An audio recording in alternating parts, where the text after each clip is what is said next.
Assalamualaikum warahmatullahi wabarakatuh. Ketemu lagi di Rumah Kelinci. Bagaimana kabar teman-teman semua? Mudah-mudahan teman-teman semua selalu dalam keadaan sehat walafiat. Amin. Oke teman-teman, di video kali ini saya akan membagikan cara mengobati kelinci gudikan atau biasa disebut skabies. Nah, ketika kelinci diserang tungau skabies atau gudikan, maka hal ini tidak dapat dibiarkan begitu saja ya teman-temannya, dan tidak boleh dianggap remeh. Nah, penyakit tersebut merupakan salah satu penyakit serius sehingga membutuhkan penanganan yang tepat dan cepat. Nah, sebenarnya ada cara yang dapat dilakukan untuk mengatasi penyakit gudik pada kelinci.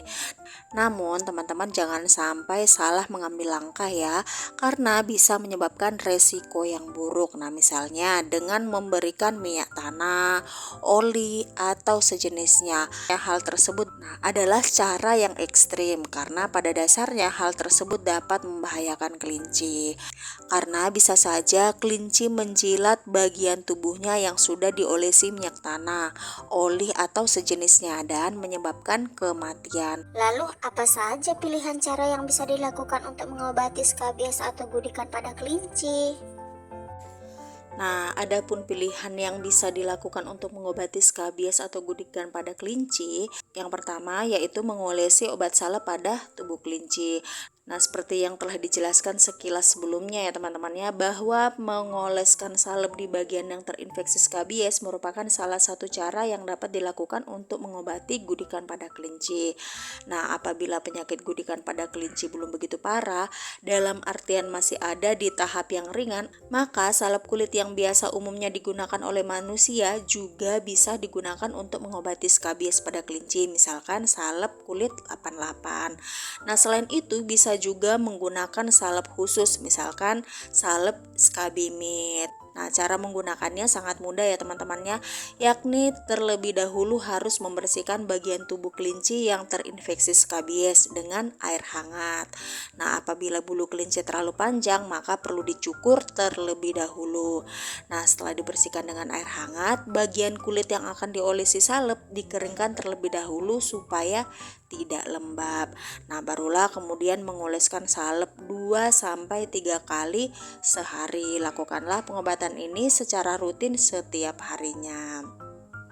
Namun perlu diketahui bahwa cara mengobati skabies pada kelinci dengan mengoleskan salep sebenarnya kurang begitu maksimal ya teman-teman ya, apabila penyakit ini menginfeksi bagian badan yang ditumbuhi bulu. Nah, selain itu juga tidak efektif untuk bagian kaki yang sering menginjak tempat kotor. Nah, bagaimanapun juga mengoleskan salep tidak bisa menjangkau seluruh bagian tubuh kelinci yang terdapat tungau skabiesnya. Nah, apalagi kelinci bisa juga menjilati bagian tubuhnya. Namun, untuk mengoleskan salep di bagian telinga masih sangat aman dilakukan. Yang kedua yaitu memandikan kelinci dengan cairan belerang. Nah, cara selanjutnya yang bisa dilakukan untuk mengobati penyakit gudikan pada kelinci yaitu dengan memandikan kelinci menggunakan cairan belerang. Nah, air yang telah dicampur dengan belerang kemudian digunakan untuk memandikan kelinci ke seluruh bagian tubuh kelinci. Namun perlu diingat ya teman-temannya bahwa campuran belerang tidak boleh terlalu banyak. Hal ini terjadi karena apabila belerang terlalu banyak maka bisa menyebabkan kulit kelinci menjadi kering sehingga menyebabkan dampak negatif lainnya pada tubuh kelinci.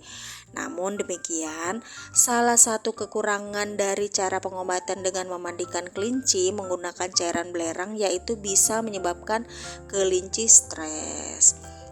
Jadi, dapat dikatakan bahwa memandikan kelinci menggunakan cairan belerang dinilai kurang efektif juga, kecuali jika kelinci sudah biasa dimandikan. Nah, cara berikutnya yaitu memberikan antibiotik pada kelinci. Nah, perlu diketahui teman-teman ya bahwa tujuan dari pemberian antibiotik pada kelinci yaitu untuk membasmi tungau skabies. dibandingkan dengan cara sebelumnya, pemberian antibiotik ini terbukti lebih manjur dan efektif. Bahkan risiko dan dampak negatifnya hampir tidak ada pada kelinci. Nah, sebenarnya ada dua cara yang dapat dilakukan dalam hal pemberian antibiotik. Nah, berikut ini merupakan cara yang dapat teman-teman lakukan. Nah, yang pertama, antibiotik langsung diminumkan kepada kelinci ya teman-teman ya. Nah, adapun obat antibiotik yang dapat langsung diminumkan kepada kelinci yaitu merek Kepromek. Nah, tiap milinya dari obat ini mengandung ivermectin 10 mg. Nah, untuk cara pemakaiannya, antibiotik ini dapat diminumkan langsung pada kelinci atau bisa terlebih dahulu dicampurkan pada air minumnya. Nah, untuk dosis yang dibutuhkan yaitu 0,03 mg per kilogram massa badan kelinci dan lebih baik diberikan 2 hari secara berturut-turut. Nah, biasanya di hari pertama penggunaan obat antibiotik tersebut, kelinci sering menggaruk-garuk bagian tubuhnya yang terkena tungau skabies. Hal ini dikarenakan tungau atau kutu skabies tersebut mulai teler karena obat antibiotik yang dikonsumsi oleh kelinci. Selanjutnya, di hari ketiga atau keempat, skabies di tubuh kelinci sudah rontok semuanya. Dapat dikatakan bahwa pengobatan skabies pada kelinci dengan oral ini jauh lebih efektif. Nah, cara ini juga sama efektifnya ketika diaplikasikan dengan metode injeksi atau suntik.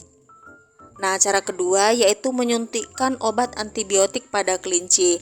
Nah, perlu diketahui ya teman-teman ya, bahwa selain cara pemakaian antibiotik secara langsung, yakni diminum oleh kelinci, cara lain yang dapat dilakukan yaitu dengan disuntikkan atau dilakukan injeksi pada tubuh kelinci. Nah, cara yang demikian ini sangat umum dilakukan ketika belum ditemukan Kepromet obat oral. Dapat dikatakan bahwa cara ini jauh lebih efektif daripada cara konvensional, yaitu mengoleskan salep pada tubuh kelinci yang terkena skabies. Nah, pengobatan skabies pada kelinci dengan cara injeksi alangkah baiknya hanya dilakukan oleh orang-orang yang telah memahami dengan baik terkait dengan cara penyuntikan hewan, terutama kelinci.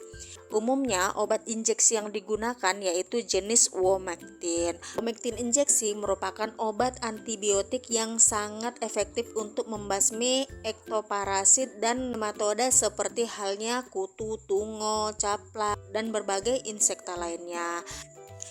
Nah, adapun obat lainnya selain Womectin yang biasa digunakan antara lain Inovac. Nah, kalau Inovac ini cukup mahal ya teman-teman ya.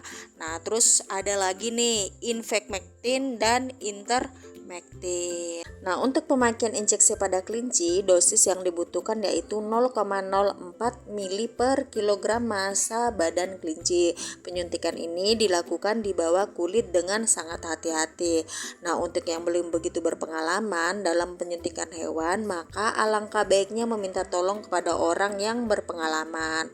Karena jika suntikan terkena daging bisa menyebabkan pembusukan pada daging kelinci yang akhirnya menyebabkan kematian.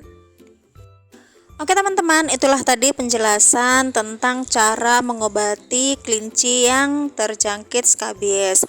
Mudah-mudahan apa yang saya bagikan ini bisa bermanfaat buat teman-teman semua. Dan jangan lupa di like, komen, dan juga subscribe. Bye-bye.